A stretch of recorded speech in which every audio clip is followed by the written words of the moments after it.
duha, kita punya istirahat 2 hari sudah kita mampukan sebetulnya buat istirahat dengan baik. Kemudian kami mencoba juga merotasi ya beberapa pemain di posisi yang kami inginkan, tapi semua tidak berjalan dengan baik. Tapi setelah kami tertinggal sebetulnya permainan berkembang, kita banyak ada beberapa peluang yang harusnya bisa kami manfaatkan, itu juga tidak terjadi ya. Anak-anak jadi betul-betul ingin membuat gol sehingga lupa kita untuk bagaimana mengantisipasi counter attack dari Sriwijaya.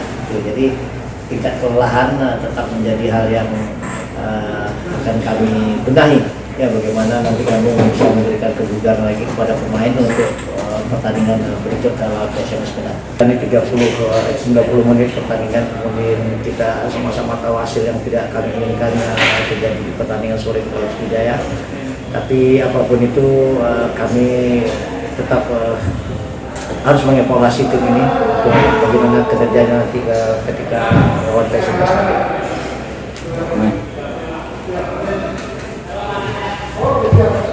Pertama-tama mungkin kami pemain agak merasa kelelahan habis itu laga karena jadwal yang mepet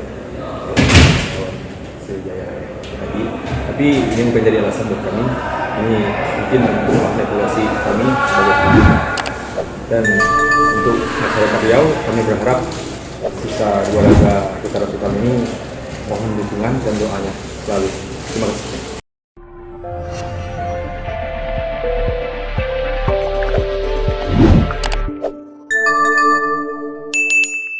Dapatkan berita update dengan mengklik subscribe, lonceng dan berikan komentar.